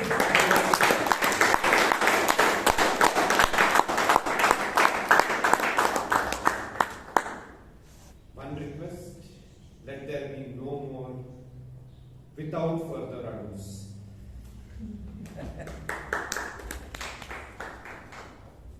I would like to thank the committee for giving me this opportunity to be the general evaluator for today's meeting. I wish the sun would never set, as DTM Rajdeep said. His education session made sure that this would be a meeting I would remember for a long time to come. Let's hear a big round of applause.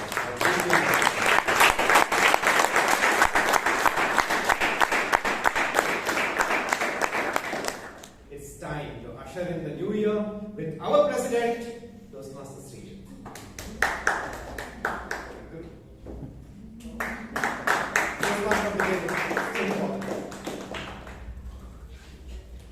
Thank you very much, General Evaluator.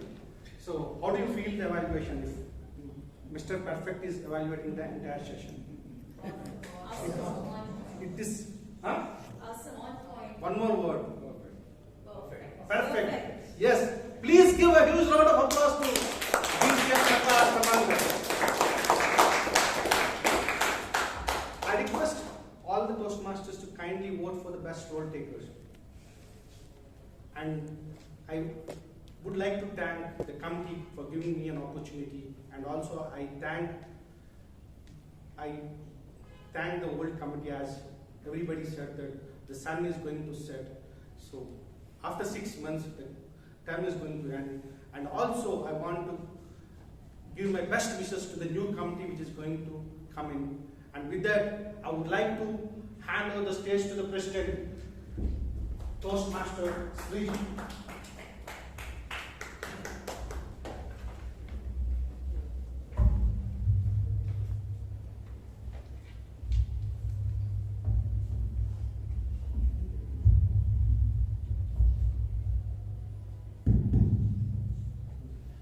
Thank you, Toastmaster Guru, for taking us through this meeting, and you have done a wonderful job. Please give him a loud round of applause.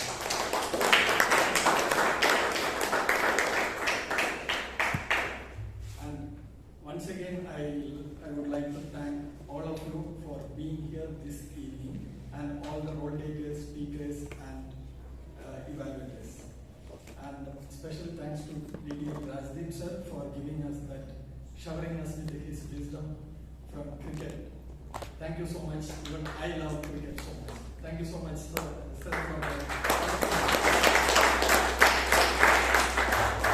And thanks to Chaitra, Toastmaster Chaitra, Toastmaster Suma, and Toastmaster Puneet for taking up the role in the last moment. So this is how we make the meeting in order.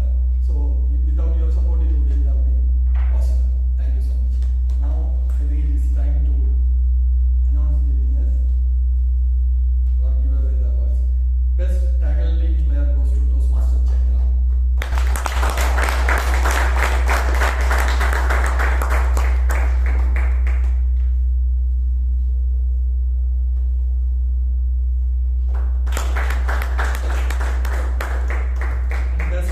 Role taker goes to DTM Prakash.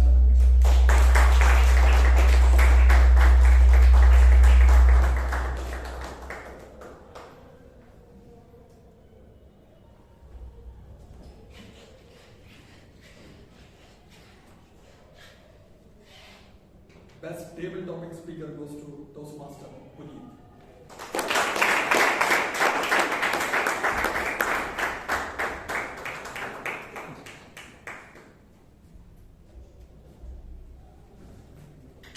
And we had only one speaker. Request Vishal to come on stage.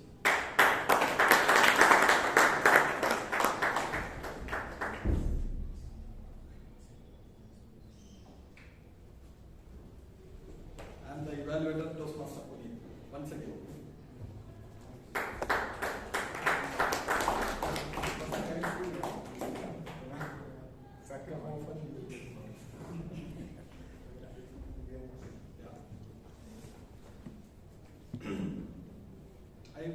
I believe this is the best time to take some new resolutions, isn't it? Yes. There are so many trolls going in social media about new resolutions, but I still believe this is the best time for us to change. So I hope you all have some resolutions. Yeah? Yes. Only Guru. Only 4, 5. Yeah, thanks. So, yeah, it is good. It is. I wish you all to have that courage to stick with your resolutions throughout this year and make your journey more meaningful. And I would like to thank every member of this club to give me this opportunity to serve you as president, and also my committee.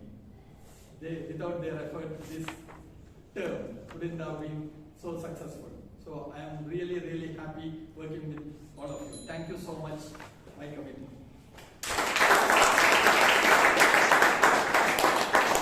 With that note, I would like to wish you all a happy and prosperous new year. And with that note, I adjourn the meeting number 1305.